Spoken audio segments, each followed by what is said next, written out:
All right, I'm dropping you in a little deeper than last month and a little further out too, because those of you who saw our Hurricane Michael experience, I'll put that link up, know that the water here just turned orange with all the runoff.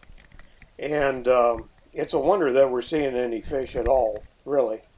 But as we guessed last month, the fish are much bigger this month. So every 15th we'll take a video and see how things progress. It definitely scattered all those fish that you saw last month. And if you don't know what's going on, watch the first video in the series. There's a link there too, and you'll know that at the end of all this, we're going to put them all together and try to figure out how the fish come in and leave, when they leave, how big they're getting, that kind of thing. Didn't see any bass on this one, but I think a hurricane definitely interfered with that. See you next month.